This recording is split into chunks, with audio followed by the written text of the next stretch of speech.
Okay, well, thanks for attending this talk. I guess I'll introduce myself. I'm Shayan. I work as a software engineer at a company called Canonical, even though I'm not currently sort of working as a security engineer. I have in the past worked on systems for security, and recently I have been sort of dealing with a lot of security compliance sort of things in the projects that I work with. And so what I work with is creating managed services for like popular solutions like databases, orchestrators, and things of that nature. So you can just use this solution that we're building to run whatever you need and keep it running. So one of the things that I have been thinking quite a bit about lately is just a generic sort of thing. Why do a lot of processes sort of take security or any other sort of thing that you care about into consideration after the design? And so this sort of talk is going to present this idea of, well, we'll just sort of go with the conclusion first, is that, we want to, if there's something that we generally care about when we're building, it's not related to software, or it's just sort of a generic sort of conclusion, that we should incorporate it into the process. And so what I'll do is I'll be talking about a bunch of ways that this can be done. In particular, there are a number of various sort of case studies we'll sort of take a look at. We'll try to see various like examples of not taking security into consideration when designing fundamental systems and how things played out afterwards. And so, yeah, that's the agenda. I think this is sort of an interesting quote I ran into recently, is Bill Gates saying in 2002 that Microsoft is more of a testing and a quality software organization rather than like a software organization. So, okay, so this was something I ran into recently, like Bill Gates mentioning in 2002 that Microsoft was more of like a testing organization rather than like a software organization. If you think about how long it took them to realize that they're spending a lot more effort testing than building. Microsoft was founded in 75, and it took them 25 years or 27 years to make that statement. It kind of makes sense, like if you don't focus on quality from the get-go, then you're going to have a lot of debt and you're going to have to pay that down. The other thing is, another example is null pointer exceptions in programming languages. This is like another quote that I ran into. Tony is like a Turing Award winner. I guess it's like the highest award people get for like computer science sort of research, but he calls it $1 billion mistake. Kind of funny that just the invention of the null reference in programming languages caused so much pain down the road, and it was kind of interesting that I highlighted it down here that he said that he couldn't resist the temptation to put in a null reference just because it was so easy to implement. And in the moment, it's easy to make that decision, but if you don't really think about what effect your decisions have or your design has, then it can cause a lot of pain. I often like joke about how if I always wonder like why it's so common in software that there's so many issues and incidents. If you think about like comparing it to like say civil engineering, it's a completely sort of different field. In software, you can iterate quickly, you can release without people realizing that things have been updated, you can release an initial version and keep updating. You can't do that with bridges. So think about that, like, I think it's a different sort of mindset with software. But I think the fundamental problem is that we have developed software that has various functional bugs. The solution is very simple: to test your software for the ensured expected functionality. If it's a functional bug, you can initially do it manually, but nowadays there's so much in sort of innovation in like automated systems, which we'll even cover one of the platforms later on. So you can also very easily create an automated suite, which kind of makes it easier to do this periodically. Every time you make a change, you test what you want or what you care about, and it just becomes part of the process. And this sort of helps you make sure you're caring about various things and make sure that every time you change stuff, it doesn't break things. This can be applied with security, with compatibility, with integration, performance, concurrency. There's so many different dimensions that you can introduce automated processes so that you don't come to it afterwards.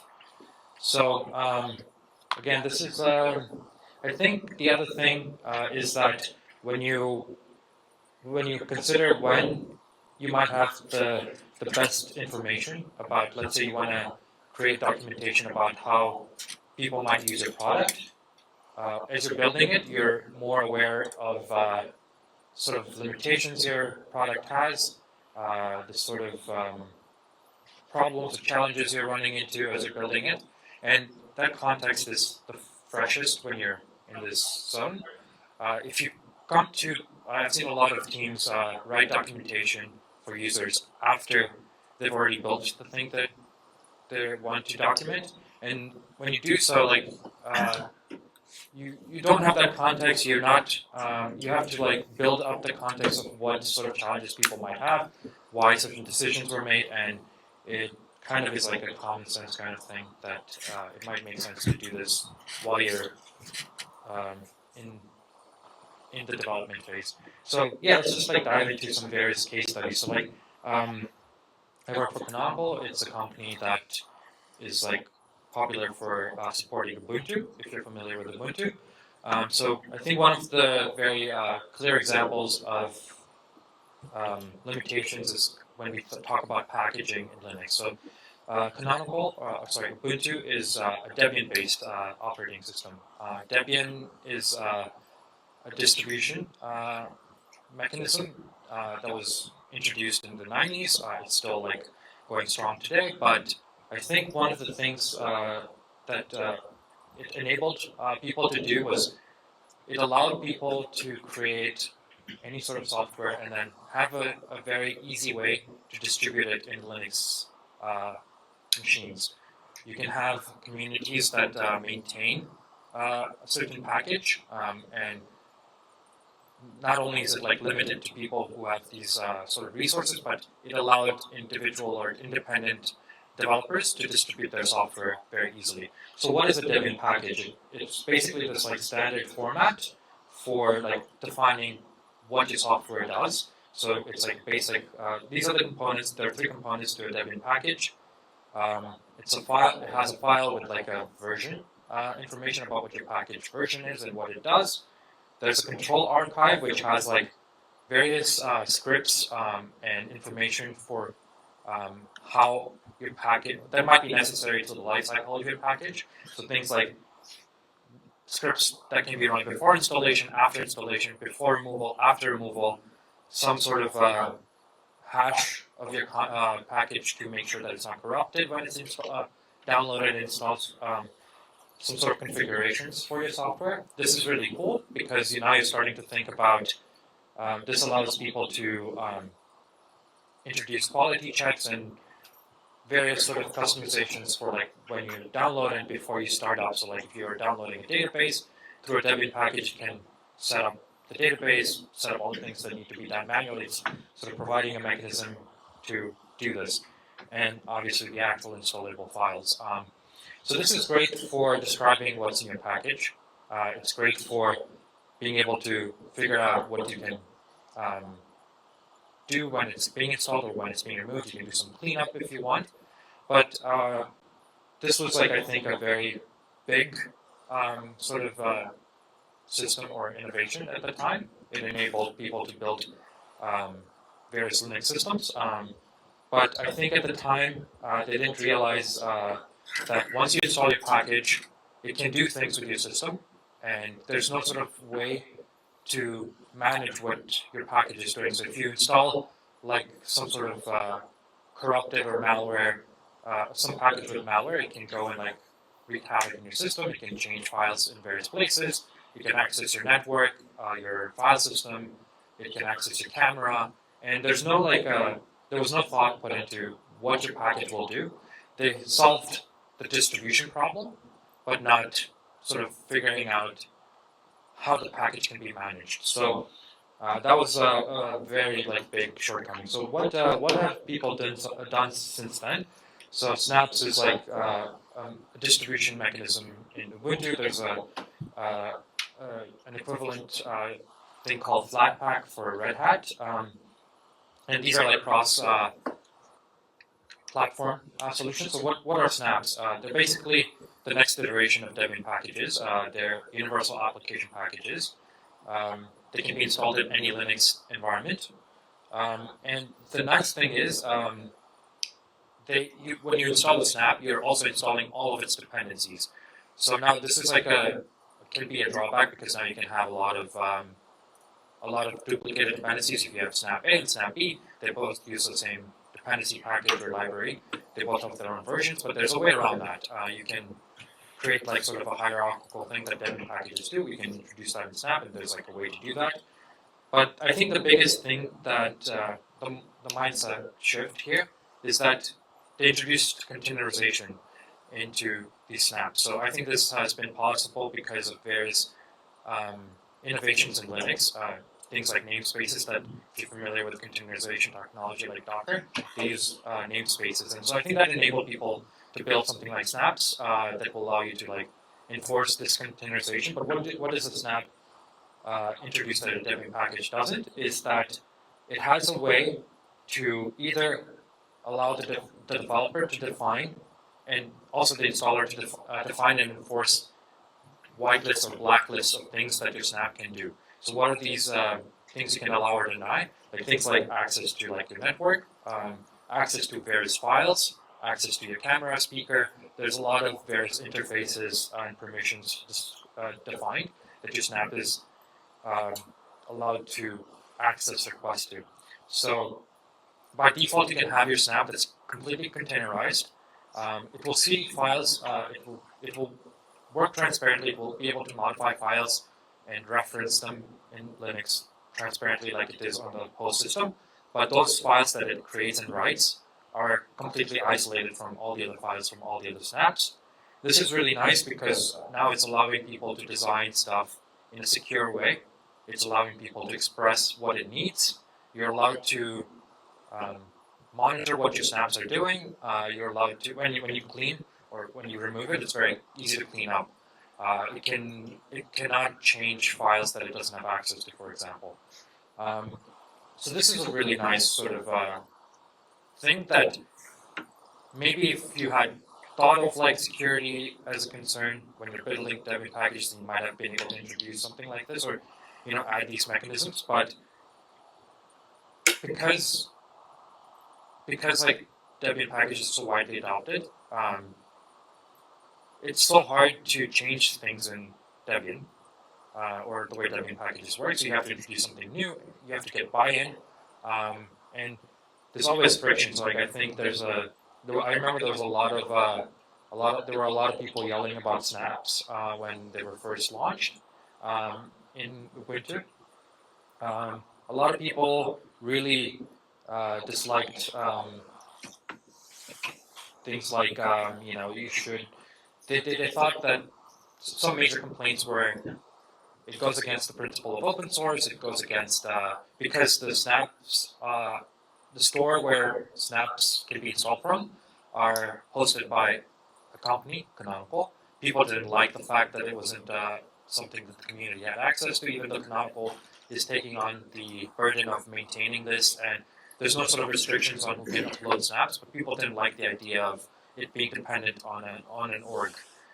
There are other sort of things. So I think this is just, there were a lot of complaints, but this is just to illustrate that every time you introduce a new sort of paradigm, people are going to have resistance to it. It's going to be hard to get people to adopt even though it's so much better. People might not know about snaps, and so it's so hard for things to be improved. And there's another case study we'll come back to, I think, with broader implications than packaging that has the same pattern.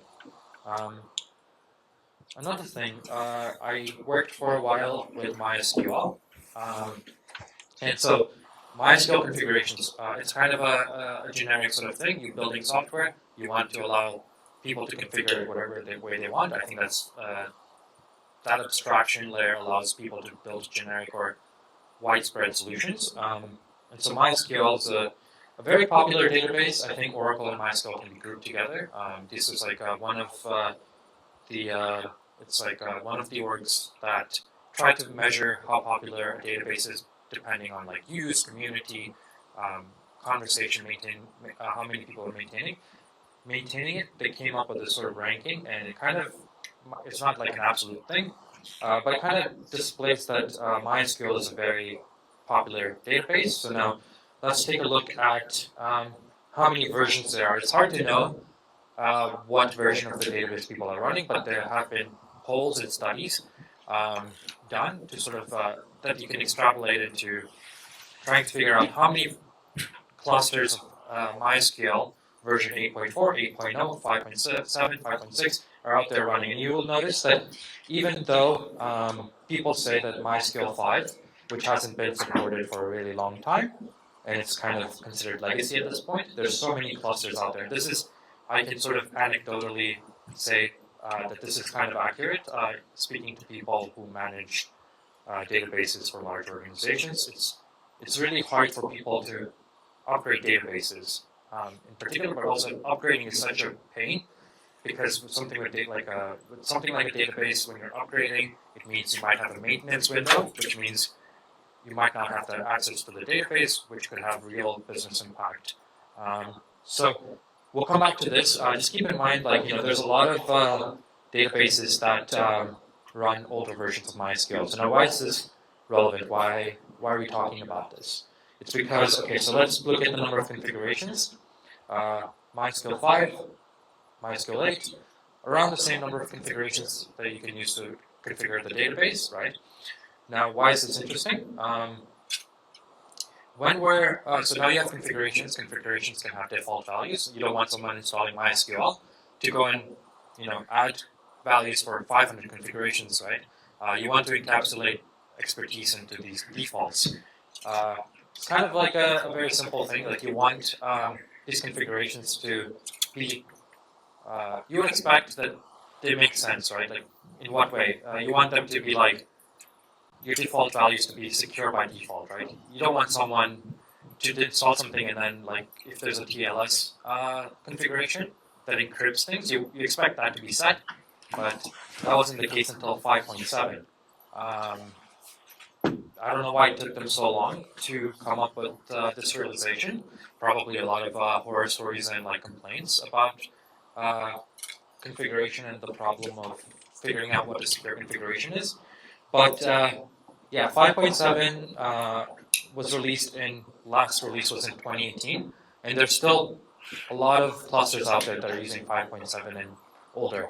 So now this is an example of a very simple sort of thing that could have been done from the get-go, which would have been avoided. And coming back to it, there's about half of the clusters out there may not have default secure configurations, and that's a problem. And I guess this is, again, another sort of a thing that it's really hard for you to come back and develop best practices after you release something and have people adopt it afterwards.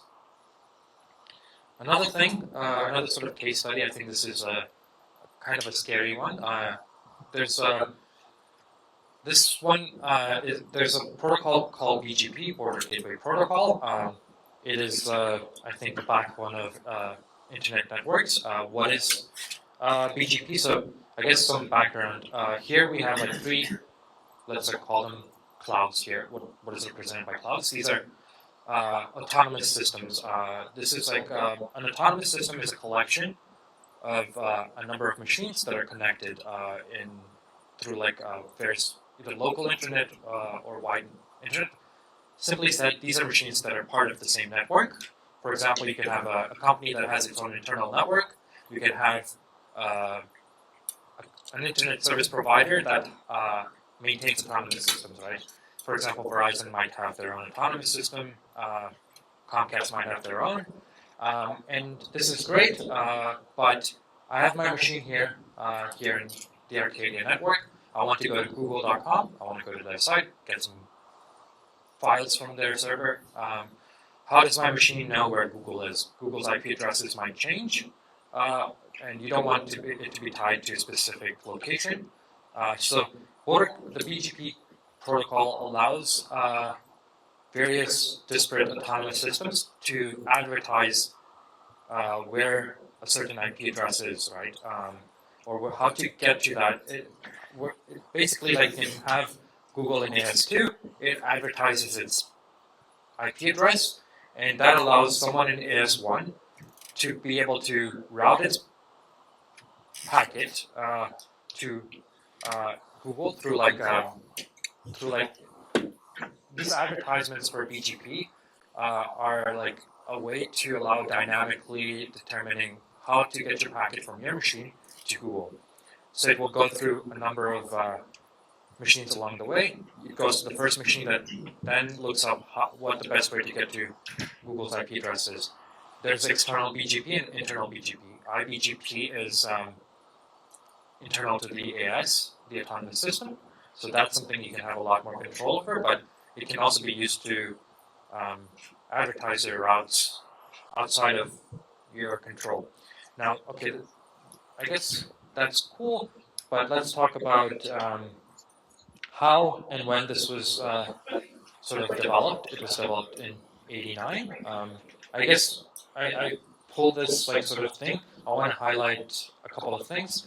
I think, again, how did I think of BGP? It was written on the back of some napkins, and then they developed a specification around that. But like, it's a pretty old protocol. I think, there have not been a lot of recent updates. Like 2006 is the latest version of like BGP that was proposed, and it is literally used for a lot of networks. All the networks use BGP. There's obviously there have been ways you can have.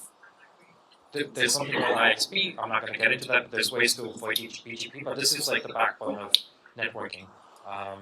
And so, what's the problem? When you have something like you're able to like advertise that you own some sort of IP address. You own the path to getting all those networks here. You would assume that there's some sort of authentication. So like, I shouldn't be able to say I'm Google, right? I shouldn't be able to say I know how to get to Google's machines. That if you want to go to Google's machines, the best way to go through is through me. You would expect there to be some sort of authentication, some sort of validation. Guess what? There isn't. There's a version of BGP that's called Secure BGP, where you can have more like you can do this authentication, but not a lot of people use it because it's an overhead. It's hard to also get people to adopt this, right? You have to get people to adopt it, and this can be very easily misused or abused to like maybe say, okay, I'm Google, or if you want to go through Google, you want to get to Google. I have the best way to get through Google. Everyone's now going to start routing all of their Google traffic to you, and you can just drop everything. Google will never get your traffic, or you can be clever about like distributed denial of service attacks, where you can orchestrate a lot of people sending traffic to a target that you want to bring down. So let's look at some like examples of how people have misused or abused BGP. This is like a popular one in 2008. Pakistan Telecom said their YouTube. So now YouTube, everyone now starts routing their YouTube traffic to Pakistan Telecom. It took some time for YouTube to realize there's something wrong, and then some more time to devise a way to correct this. Now it's like you have to figure out a way to, correct this sort of advertisement and propagation of incorrect entries across the network. The way they did it is they specified a more specific path, like more specific IP address range, and that required an understanding of how BGP works at a fundamental level, but it wasn't a permanent thing. Like someone could have still kept abusing this, and this is just one example. The other one is man in the middle. I think is a pretty popular sort of thing when it comes to networks. It's like having someone in the middle of like a chain of like communication that is now sort of spying on your traffic. And there was this example of Belarus now sort of abusing BGP to now like route traffic from Guadalajara to Washington DC through Belarus, and now they're spying on all that traffic there. Now this can be kind of scary because now they were able to gather all this sort of credit card information, and obviously you can encrypt data through this, but that's not, just because you can encrypt your data doesn't mean that encrypted data cannot be broken, so that's something to be aware of. Another example is China Telecom sort of leaking Verizon routes. All of Verizon traffic from Washington DC or like LA to DC had to go through China. It's kind of interesting, like a lot of these are like national sort of entities sort of abusing this. I think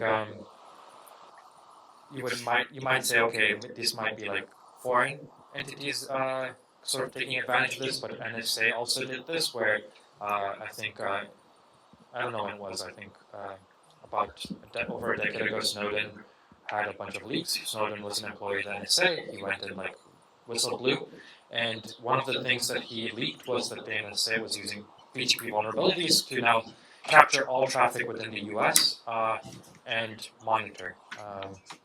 Like China is using BGP in various ways to create a firewall. So not only are they intercepting foreign traffic, but they're also now using this as a means to control what its population can access and what it cannot access. If you're actually, if this sounds interesting, I would highly recommend researching Great Firewall of China. This is like, they have this like crazy like sort of system in place that kind of looks at what traffic is going through their network in and out, or external and internal, and being able to monitor it. And it's kind of interesting how people are using techniques to try to figure out how this firewall of theirs works. But again, Russia uses this sort of BGP vulnerabilities to monitor or surveil traffic in conflict zones. In the Ukraine war, this is something that they're actively using. So again, this is another example of like an issue, and again, it's going to be, even if we come up with a secure way to address this issue, a lot of national entities are probably going to be against adopting secure practices here. So another sort of crazy thing. So those are like examples at a very broad level. Let's kind of go through like one case. I want to make sure I have enough time. Yeah, I think we have about 20 minutes. So I've been recently working with something called workflow orchestrators. What are orchestrators? They're basically technology. It's a solution that will help. Let's see if I have it yet. They'll basically abstract very common best practices, like something like scheduling. If you want something to be run periodically, it's really difficult to come up with like a generic solution to scheduling. You can think about things like, how your computer figures out its time, how if there's like clock drift across a distributed system, you might schedule something that might not be, if you have two machines that have different views of what their time is, you might have issues with how things are getting scheduled. And if you have expectance of like things running at a certain time, this can be a very hard problem to solve. Things like retries, if you have something running, if you have a job running and you want it to be retried and monitored, you want to be able to see what is going on in that job, you want to get logs, you want to see whether it finished. This is like a generic problem. You want to be able to just express, I want this job to run after this job, and then like this job triggers this two other jobs. This sort of dependency thing, it's becoming like a common sort of thing recently. People who build any sort of data systems use these sort of orchestrators, and they have a need to solve these problems. So it's become very popular with like data processing systems. Any company that has to process data sort of from various different sources and sort of collate all that data into a single view and then gain insights from it, kind of use these orchestrators. The main thing from a security standpoint, if you think about it, is that you want to allow people to run arbitrary user code in this orchestrator. You don't want to control what code is running in the system. You want to allow the flexibility for people to develop their own. Like, this is because a lot of orgs that use this have a different team that's maintaining the uptime of your solution or your servers or your software, and the teams that are using it are in different orgs, maybe in different teams, and you want to allow the ability to extend your platform. So I think one of the biggest ones, well, we'll come back to Temporal. I think Temporal is a new one. I wish I had taken a screenshot of what their UI looks like. Maybe I'll just pull it up in a second. Just to give you an idea of what you can do with Temporal. But again, there's also Airflow. Have you guys heard of these technologies? Yeah, so I think I'll be talking about some specific stuff about Airflow and Temporal. But the idea is that you'll have in Temporal, for example, we'll switch back and forth these slides so I can illustrate various concerns I have with Airflow. So Airflow was like, I think, the first of its, it was the first one in this popular solution in this space. It was becoming popular. It's been very young comparatively. Like, it's been around for about 10, 12 years. It was the one that triggered a lot of teams to now. It's not only being used for data processing, but I'm starting to see it being used for, like, for example, I think I read that Duolingo is now using Airflow to automate how they generate content with the introduction of AI and like large language models. They're able to have AI generate content and have people validate that content, and then even have automated sort of integrations into their graphics and voice generation to create podcasts or like exercises in their platform. They're using Airflow for that. So we're starting to see it being used in more various generic ways to orchestrate things. So Temporal is a new one. It's gaining a lot of popularity in the past, I think, 3-4 years. What Temporal has is you'll see like there are things that Airflow struggled with that Temporal addressed because it came after, and I'll highlight some of these. But here, the components in blue are what we call the temporal server. These the server is basically the one orchestrating things. They made this distinct division between what is running on temporal, where user code is running. So everything in green is where all the applications are, and that's where user code runs. So they're basically limiting where user code is running. This might seem like a very obvious thing to do, but when Airflow was built, that wasn't the case. There are all these, again, first thing you notice is that Airflow has a lot of different components. It's kind of hard to reason about what a schedule, well, schedule kind of makes sense, but what's a data processor, what's a trigger, what's a worker, what's a web server, what is responsible for what? Is there any sort of intercommunication happening? Is there like shared concerns across various components? I think this is where Temporal learned from Airflow, so they just have one server. And the thing about Airflow 2 was that your user code is run in every single, is not only downloaded, and it's also like parsed and loaded into runtime in every single one of these components.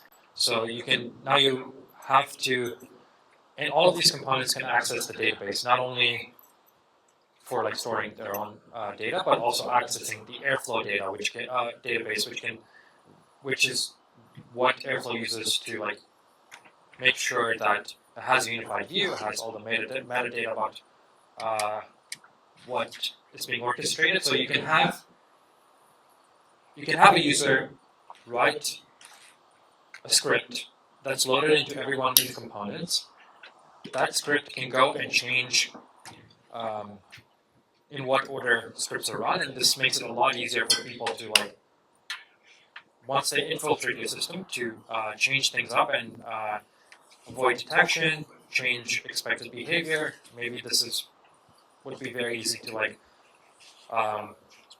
introduce something like ransomware, where you want to now lock people out and make adjustments to the system itself, not just what you have access to. That's kind of something that Airflow very quickly realized, and so this year they released 3.0, and now they're trying to go back to what Temporal did. They're trying to here you can think of a line to right down the middle. All the server-related components are segregated from all the client-related components. They're trying to say that anything that has user code cannot access the metadata database. Any user code that wants to interact with the Airflow system needs some sort of validation. But it's obviously version 3. There are a lot of systems out there using version 2. Now they have to figure out how to get up to this. And it's not perfect, it's an ongoing thing. You can notice that two components should be reaching out to the API server, but they have an in-process API server. So they had to introduce hacks to be able to get to what they desire faster. And this means that everyone who's using Airflow is now wondering whether they should move on to Temporal, something else, or they should continue using Airflow. So that's what's sort of prompting them to release as fast as they can. But it doesn't really solve the problem of 5 different systems compared to Temporal. It's just one server, right? I've been sort of actively been working on the internals of Airflow recently, and you can make assumptions of what each component is doing. And if you read about if you look at their documentation, it's not very detailed. But you read about what maybe say the DAG process is supposed to be doing. It takes your DAG files or your Python scripts and processes them to get metadata about trying to figure out this script should run after this script, right? You would have some assumptions of what it's able to do and what it's not able to do based on what you're reading. But obviously, it's not the truth. It's not the reality. There's a lot of things that for example, the scheduler cleans up scripts that are not run. You would expect the DAG processor to be the only place that scripts are parsed, and this dependency tree of what script should run after what script is being generated. Obviously, that's not the case. So when you start out with you start out building stuff, it's so hard to come back to best practices. You might identify that Temporal is doing this in a better way. Airflow knew that 2-3 years ago. Last year is when they decided they wanted to release Airflow 3. In a year of frantic, sort of desperate effort from the community and the company sort of backing Airflow, they were able to release Airflow 3, but it's still a partial solution. To fully address and clean up things, it will take them a couple more years. And that's not to that's only to get to a place where Temporal already addresses these concerns. What about all the things that Temporal will develop in the next 3 years? They're going to have to sort of react to that too. So now it becomes really hard to address shortcomings that might be identified. I can talk about a lot more. I can give a lot more examples of how Temporal is addressing things that Airflow hasn't even started. Temporal has this concept of, okay, you have one team that have their own sort of things they're orchestrating. Maybe another team has something else that they're orchestrating, and you want them to be separate. You don't want one script for one team to be able to access not only data, but the script runs for the other team. So Temporal introduced something called a namespace, which is basically a logical isolation, so that you can control what users have access to per namespace. You can control what is being run in each namespace. So you can define. You can easily sort of expand that to how it can work in large organizations, right? You can isolate different teams and they can use the same sort of system, but in an isolated way, in a way that they think that they're the only ones using the system. Airflow doesn't have that. And you think about like companies like Duolingo, they have a lot of different teams. They might have uh, workflows that are internal processes, workflows that are external processes, workflows that may include like the community. And now the only way that they can get that logical isolation is by having multiple clusters. And now that means like instead of one sort of system to maintain, your operations team has to like maintain and take care of like 3, 4, 5. An issue in one system, a security bug that you need to patch in one system, needs to be done 3, 4, 5 places. So that's an issue that I think Airflow hasn't even attempted to address because there are fundamental issues with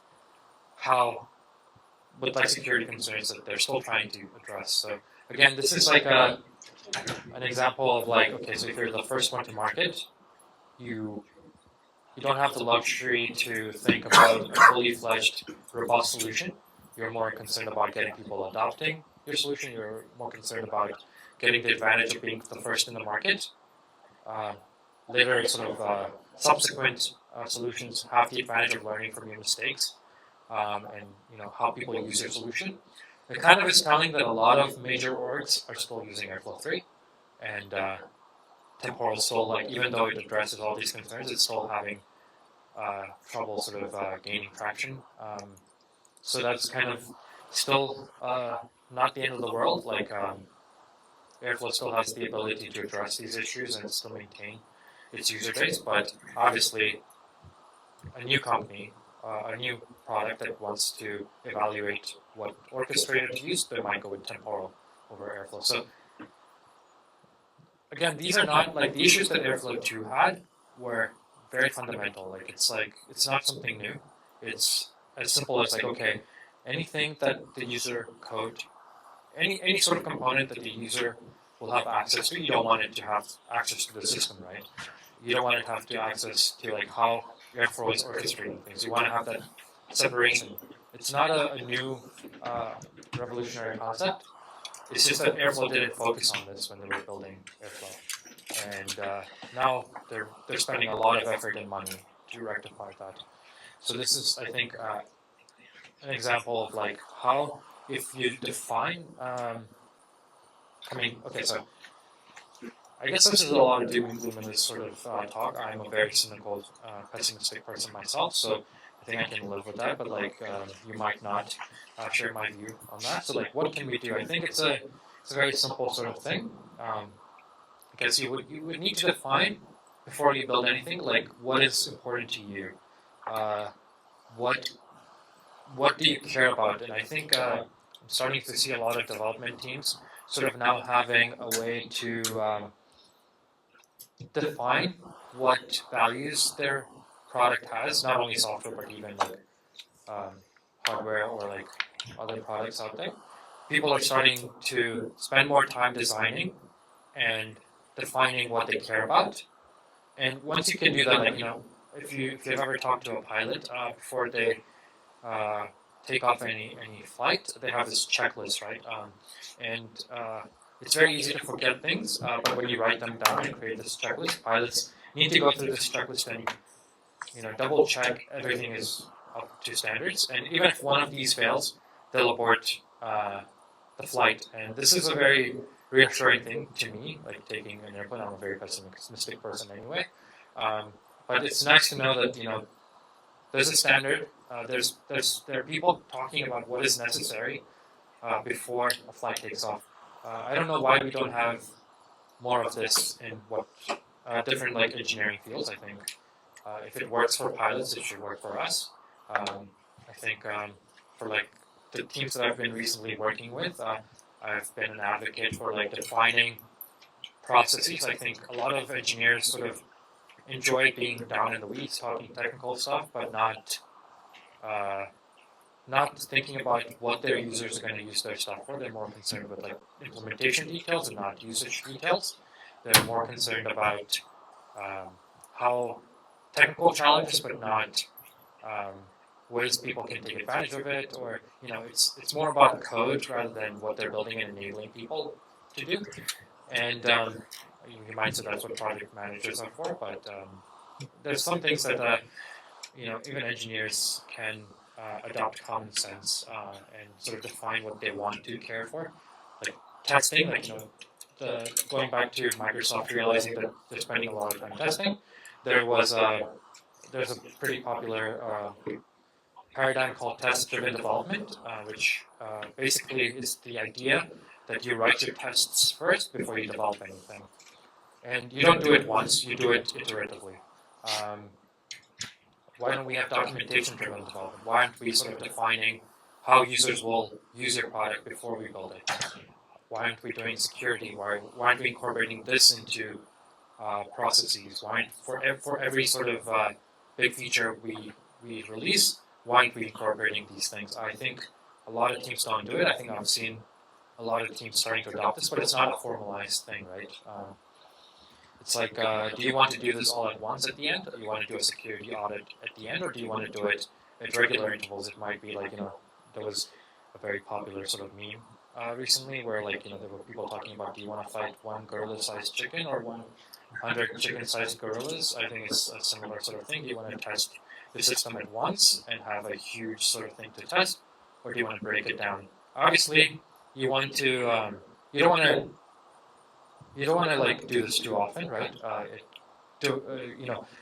Documenting very often can take away time that you could be spending implementing, but I think there needs to be more awareness around defining what you care about and actually developing processes where you invest time in ensuring what you care about.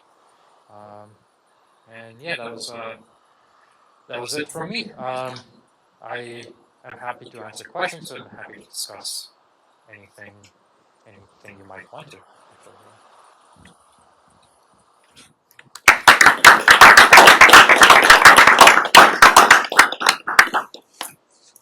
Does anyone have any questions? Does anyone resonate with what I said? I often don't know if I'm being. I have to like measure how cynical I am. I think a lot. I've toned it down right now, but like very doom and gloom. Yeah. There's someone trying to develop security for a CI/CD pipeline right now. Very deeply serious. My company uses TPD for everything, and it's when you get new engineers, it can be a hard sell to them. But once you're used to it, like you can't imagine going back. Yeah. And we tried processes where we do things like start with documentation. It's a much harder.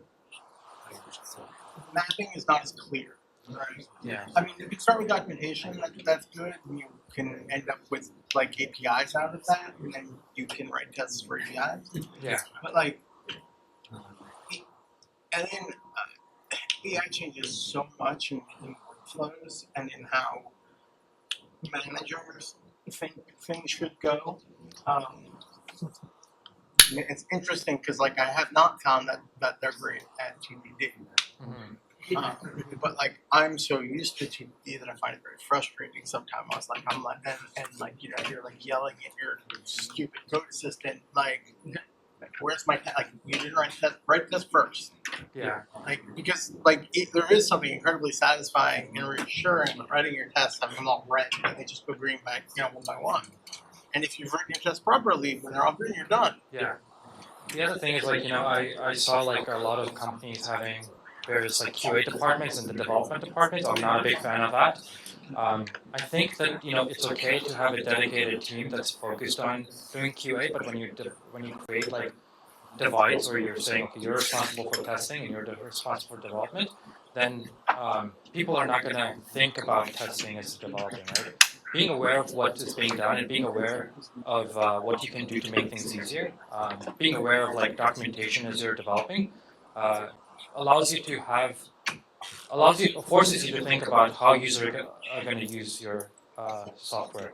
You're not talking about like details, you're thinking about users as well. So I've always said like I would much prefer the company to dedicate resources towards engineers for making testing infrastructure than QA. Yeah. Right? Like and there's obviously some need for QA, especially like things that are hard to create automated tests for.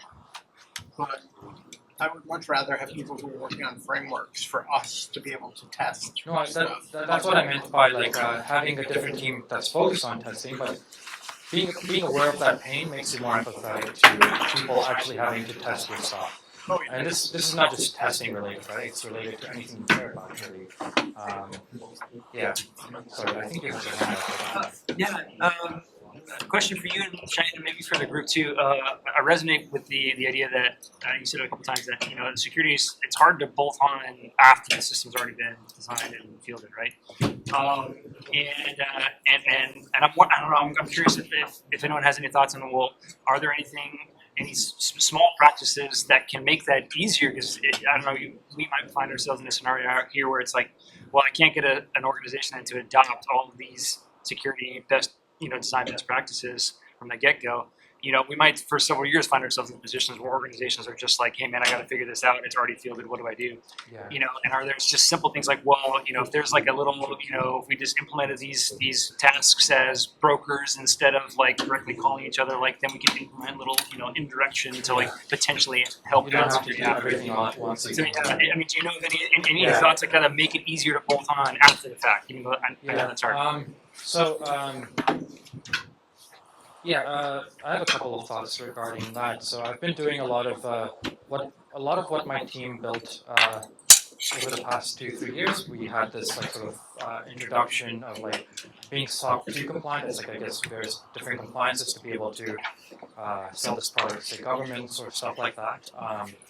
And there are things that like I'm starting to see a lot of teams adopting. One is like there are tools that you can run to, like, for example, there's something called SBOM that's been a new thing. I don't think it's a new idea, but SBOM stands for Software Bill of Materials. Basically, if you've built some software, you want to be able to provide a bill of materials to the user so they can look at everything that your software is going to use. All the system packages, all the other dependency packages it's installing. And this is a pretty good idea because then it allows people to know what their versions are, what metadata about like various packages that your software will rely on. Initially, it was very hard for teams to do this. Like even being aware of SBOM is like a pretty big deal, right? Like you don't have you can like learn about this, but like it means that it's taking away time from implementing and building your solution. Obviously, you can like go and research what security practices there are. But I'm starting to see a lot of people now. SBOM came out it became a pretty big thing a couple years ago, but I'm starting to see people work on tools that will automate this, that they can include in CI/CD, for example. So every time you like say merge your default branch, it generates the SBOM and publishes it. So being able to automate, I think, has an orchestrated automation has allowed people to define things that can be automated and included in the development process.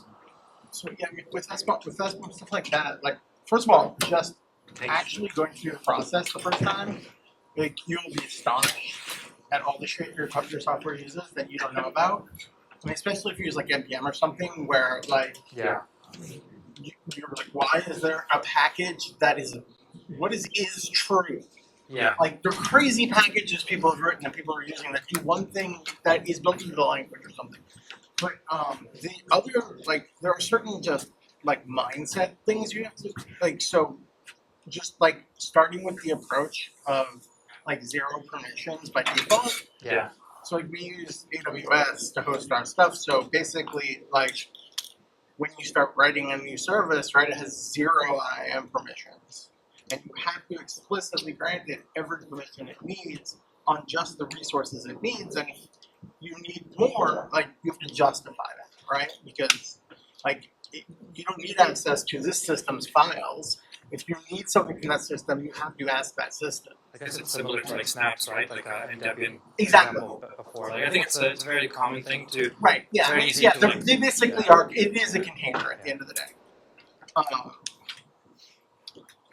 But yeah, so I mean, but getting used to that because, like, as developers, we often start with giving it access. Is like you start with our permissions or whatever, which is like we have access to everything, and then you work backwards to reduce what it needs. But it's much easier And it also forces you to be much more calculated in your design, because if there's a way to design your system without a permission, right, and you don't have to justify that permission, you do that. But if you don't have that constraint from the start, you might not think about it. Yeah, I think a lot of those are like business decisions. The problem is that everyone's trying to get features out the door. 100%. Everyone's developing their own permission set, and then you're trying to use an access analyzer